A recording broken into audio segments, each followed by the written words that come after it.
Welcome to another episode of The Brand Called You, a podcast and podcast show that brings you leadership lessons, knowledge, experience, and wisdom from thousands of successful individuals from around the world.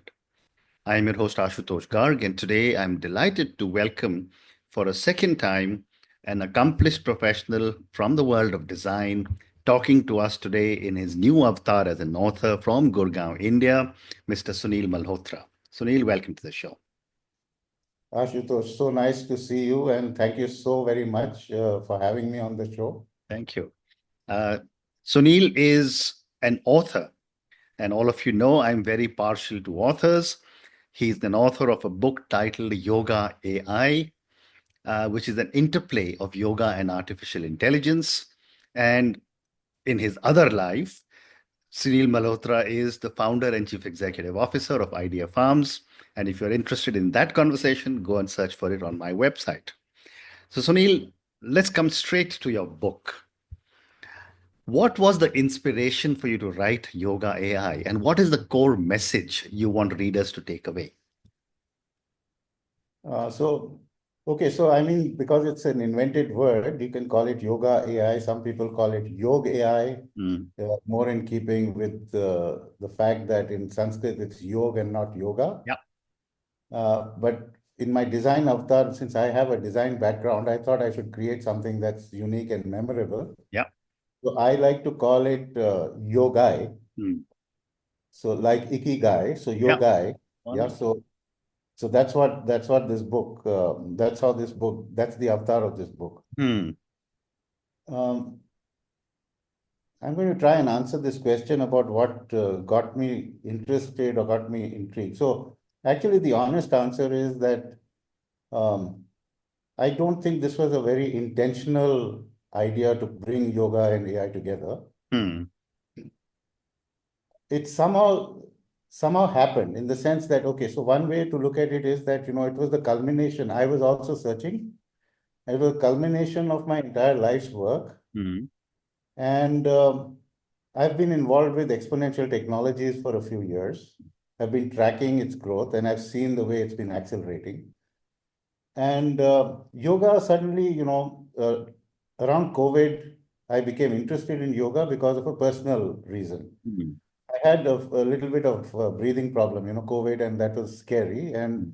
I started doing yoga because my understanding of yoga also was exactly the way the world understands it. It's meant for, you do an asana and you do some breathing and it can Correct. help you get your. So I got into that routine. I started talking to the person that was teaching me, and slowly I started understanding that, yoga is not just about the mind body the way everybody understands it. I think even us, uh, we are also westernized. Although we live in India and we grow up in I would say an environment of an atmosphere of yoga, Mm. but we also understand it more from the Western perspective because most of our West has been looking outward. And so, since this had come in, what I realized was that, there's a lot of anxiety that I saw happening because of COVID, which was just basically a trigger. Mm. But I found that, I was a big, you can call me more a technophile than a technophobic. And I felt that, like many people do even today, that, technology can be the answer to almost anything. And so when COVID happened and, we started using technology as much as we are using it, and almost everybody in the world had to use it per force. Mm. And also COVID showed us that the technology was accelerating in a way that it was disrupting everything, not Mm. just, what we understood. So there's a very interesting uh, quote I came across. It's not a quote actually. It's something that someone called Eddie Obeng said in one of his TED Talks. Mm. Let me see if I can read it out because instead of, so he says, we spend our time responding rationally to a world we understand and recognize, Mm. but which no longer exists. Amazing. Right. And that struck me. So I said, why is technology causing so much anxiety? I mean, you've got technology, you've got people to do what they're doing, they're sitting at home, but you've got anxiety all over the world. Leaders Correct. don't know what to do, kids are getting mental problems and all of that. And then I started researching. I mean, this book has taken me almost 3 years to write. Wow. Yeah. So like I said, it happened around COVID and it was released only in 2024. Hmm. So what I realized was that, there's an external world which is accelerating. Hmm. And we keep looking at the external world and we get more and more anxious because now we are not able to keep up with the external world, let alone control it. Right. And it's very interesting the way the Khalil Gibran has said it, it's not that we get anxious. The anxiety doesn't come from thinking about the future, Hmm. but wanting to control it. Hmm.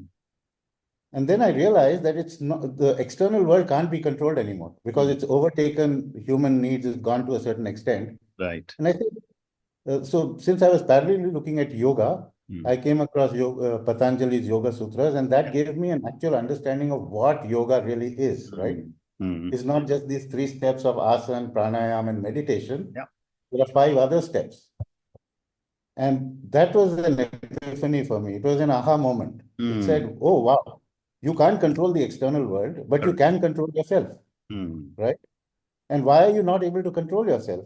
It's Hmm. because you cannot understand yourself and nobody taught you how to understand yourself. So that's the way, it started playing in my mind. Hmm. And I realized that, okay, let me just put something together and share with the world, not knowing whether it would actually make any sense. And I Amazing. still don't know if it's making any sense, but it's doing a great job right now. Absolutely. Well, you've been kind enough to send me a copy, and I've been through the book. It makes a lot of sense. But you also talk about yoga as an inner technology. And I must say, I love the term yogai, and I'm going to refer to it as yogai now. Sunil, how can yoga help us better understand and engage with AI? And you bring this out very nicely in your book.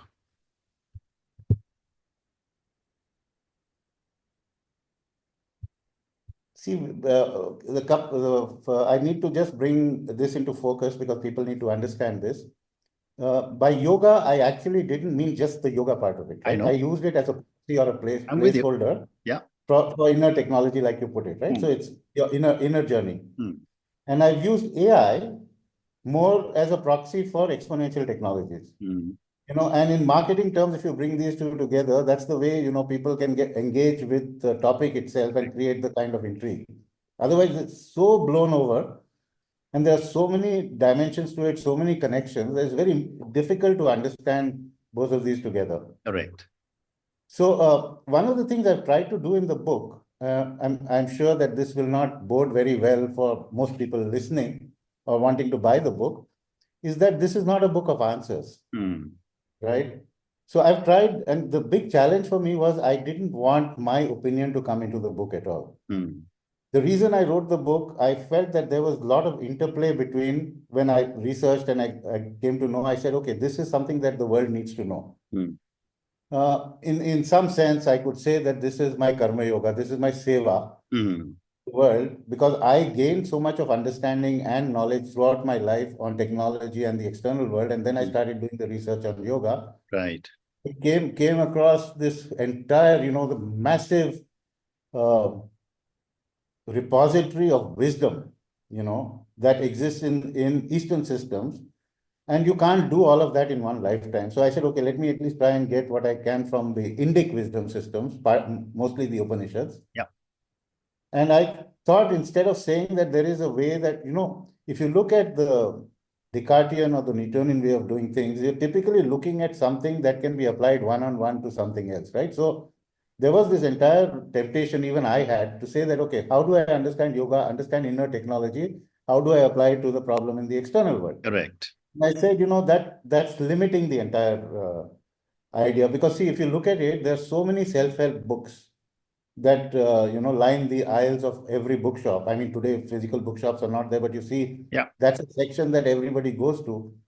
My question is, why is it that it doesn't manifest? None of them manifest the promise that they offer. Hmm. Because what they're trying to do is that they're trying to create a one-on-one relationship or one-to-many relationship, but they're keeping people away from thinking on their own, Hmm. right? And that's why I use the word inner technology, saying that, okay, if you use an inner technology like yoga, you start understanding yourself and you understand yourself to the extent that you get the mental clarity to be able to see what's outside. So there's an Mm. interplay between yoga and AI. Yeah.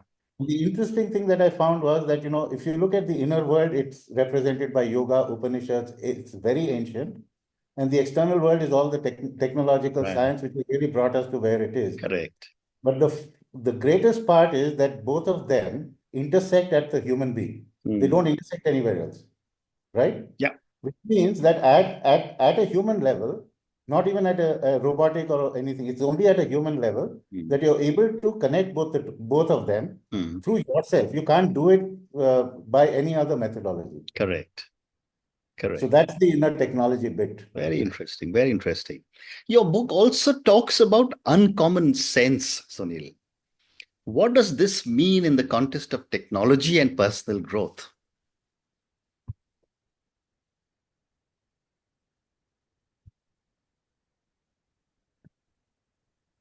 It's interesting. Let me just see. I have a quote right in the beginning of that chapter. It Mm. says cultivating uncommon sense. Mm.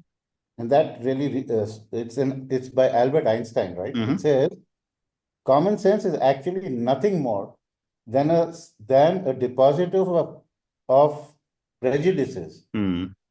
laid down in the mind prior to the age of 18. Right. Okay? So Mm. uncommon sense is everything that you get all by yourself Mm. after 18. Right. So that's the way one could look at it, which Mm. means that till now, most of your stuff has been given to you by people Mm. or by technology or by knowledge repositories. How much of it have you learned from life? Has your education been only through systems Mm. or has it been through life? Mm. So then when you start looking at that, you start understanding that the only way that you'll get uncommon sense, which I think is a very useful thing, Mm. it kind of forces you to to observe your mind as an object rather Mm. than get attached to the fact that my mind is who I am, right? You're not the mind is just an instrument of the embodied person. But the Western world, as well as the westernized Indian world, Mm. is not able to distinguish between the two, which is what Mm. causes all this problem. Correct.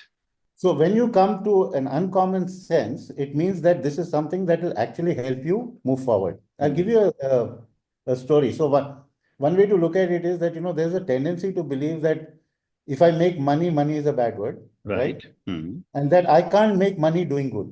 Mm. That's the other part of it, Yeah. right? So if I can either be good or I can make money, Correct. right? Now, very recently on 9th of October, we lost a great doyen of Indian industry, Ratan Tata, Yes. right? Mm. Uh, Many people don't know that he was actually the richest man, net worth wise, in India, Mm. right? He had 102 billion net worth compared to even Ambani, Adani, whatever. And people came to know about that only after he died. Mm. So why didn't he tom-tom it? Why wasn't he competing with everybody else? So what's the Mm. greatness of this man?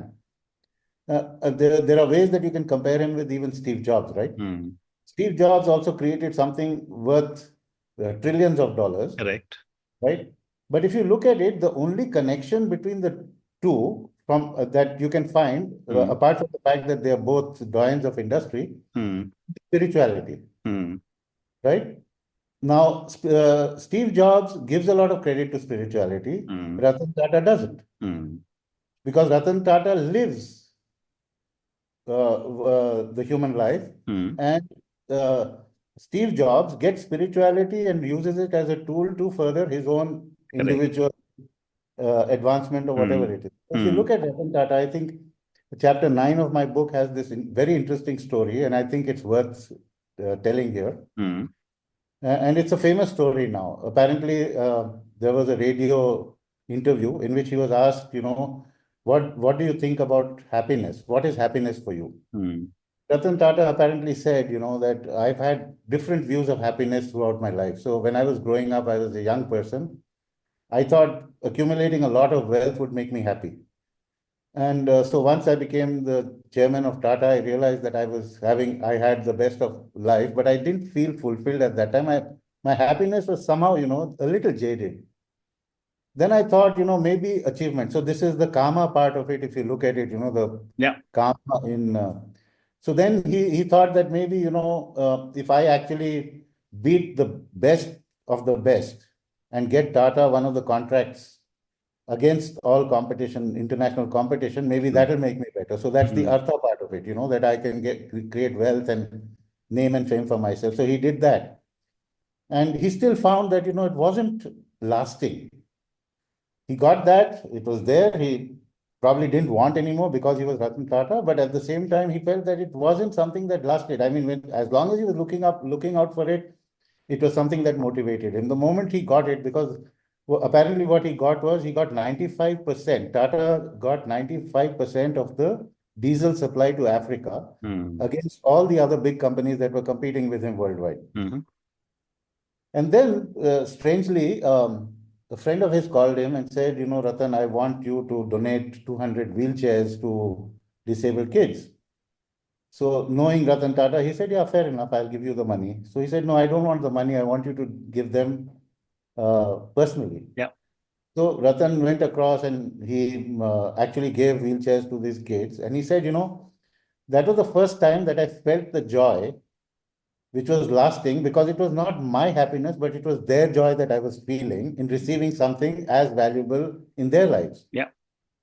which I thought was very powerful. But then he says that, as I was turning to leave, I felt a tug on my trousers, and I turned around and looked down, and there was this little girl who was staring up at me. Mm. And I thought she wanted something more. So I looked down at her and I said, do you need anything else? She said, no, I want to see your face so that I can recognize you and thank you again when we meet in heaven. Amazing. You know? Amazing. Now, see, this story itself tells you exactly what you can be, right? Correct. So Correct. this is common sense, right? And Absolutely. there are incidents. There's the whole of chapter 9 talks about these incidents. Mm.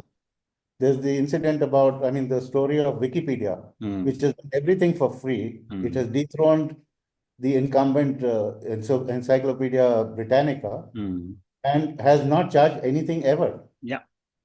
you know. Very interesting. That's the uncommon sense part of it. Absolutely. My next question for you, Sunil, is that you mention yogai helps people understand the human quest for truth. How do you define truth? And how does your book guide readers? And I know you had said this is not a book of answers. No, no, it is a book. It points you to the answers. Yeah. Correct. Oh, That's a very, very interesting question. And it's a mm. very controversial question, right? Yeah, Because very often we don't know the difference between what is true and what is real, right? correct. Truth Mm. and reality. Now, in the Upanishads, they say the truth is just one. It's Mm. that there's one truth, right? Yeah. And almost every religion says the same thing. Mm. Some call it God, some call it whatever else. Mm. Now, the question is, the truth has nothing to do with honesty or what you see happening around someone telling you something which is factual. That's your so uh, perhaps you need to go a little deeper in this. I mean, Mm. there's a concept of lower knowledge and higher knowledge as far as Upanishads are concerned. Yeah. Paravidya and Aparavidya, right? And the higher knowledge is something that transcends the way the instrument called the mind and the intellect, Mm. right? Now, basically, if you now bring in even the Buddhist shunyata Mm. philosophy, what does Buddha say? Buddha says everything is, so he says, uh, anityam, anityam, sarvam anityam, Mm. right? Everything is impermanent. Right.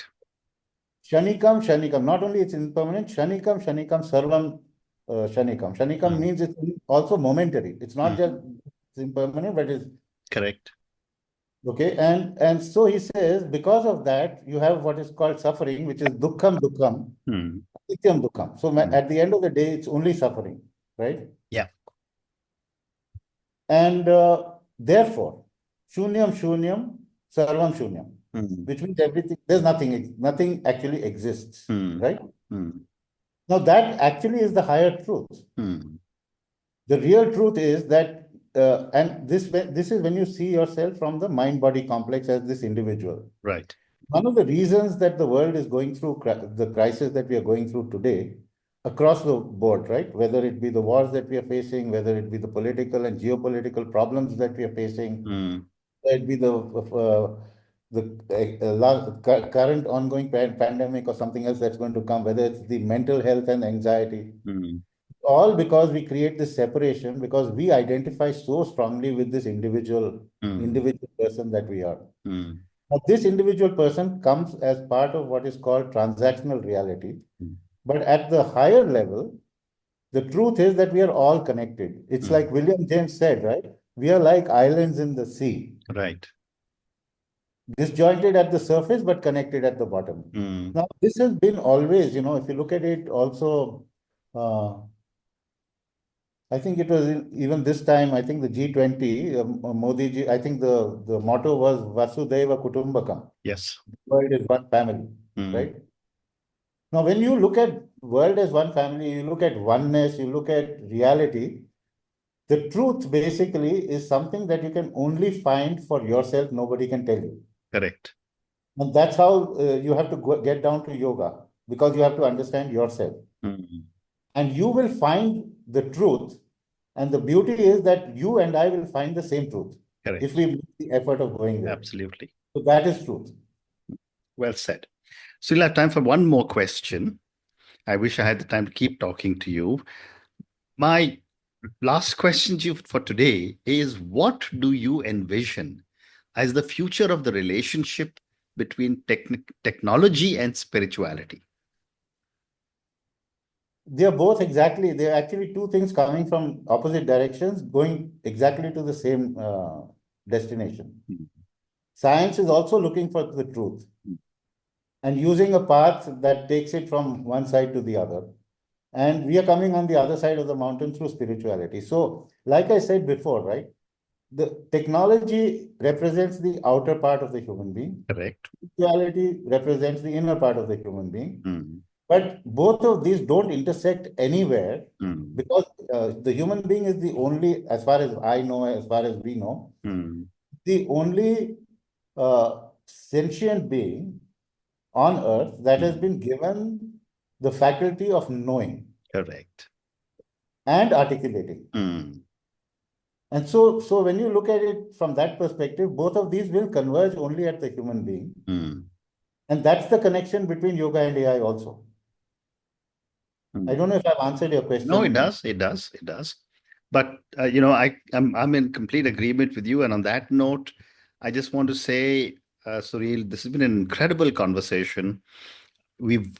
I have often said that, our scriptures, the Indic scriptures, have so much knowledge that, I have attempted to do that, are only just beginning to scratch the surface. And it's probably at a different stage of life that you suddenly start to realize that, hey, listen, let me learn something more. Clearly, you have embarked on this journey with YOGAi, on how beautifully you have been able to interplay yoga and artificial intelligence, something from the past, which is as relevant today, and something which is very current and which will continue to be relevant for a long time. We covered a lot of very interesting topics.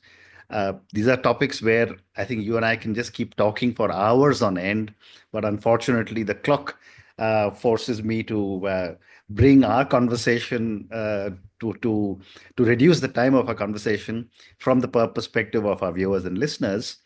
I have enjoyed reading the book. I'm going to ask all our viewers and listeners to go and check out Mr. Sunil Malhotra's book, YOGAi, Interplays of Yoga and Artificial Intelligence. It's a fabulous book. Do have a look at it and then take a call. But Sunil, thank you again for speaking to me, and all the very best to you. Can I finish? I want to have the last word. Absolutely, by all means. So I wanted the viewers, I wanted your audience and all of us to remember that, AI is creating a lot of misery. It's creating a lot of uncertainty, right? And I want to end this on a very happy note, saying that don't worry about AI. And I'll tell you why I'm saying that. I'll give you an analogy. Today we drive some of the most fancy and the most advanced technological vehicles, right? And you have Elon Musk doing autonomous driving and whatever it may be, right? That's the highest level of technology that we have encountered in the physical. And AI is a representation of that in the digital world, right? And a lot of this AI is being used on those vehicles.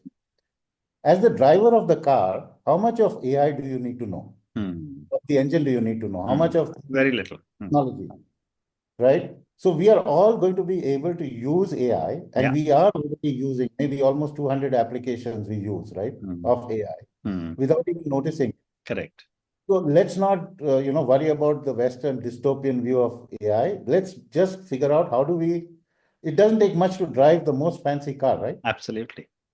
Because you have to go from point A to point B. So look at AI just like that. Like Absolutely. AI is going to be like electricity, and it's going to be like you need to only be able to use electricity. Don't worry about how it's being developed. It's the vested interests that are making a big deal out of it. Very well said. Very well said. Wise words indeed. And on that note, thank you, Sunil. Thanks, Ashutosh. Thank you for listening to the Brand Called You videocast and podcast, a platform that brings you knowledge, experience, and wisdom of hundreds of successful individuals from around the world.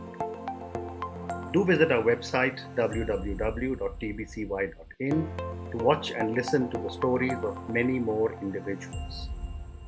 You can also follow us on YouTube, Facebook, Instagram, and Twitter. Just search for the Brand Called You.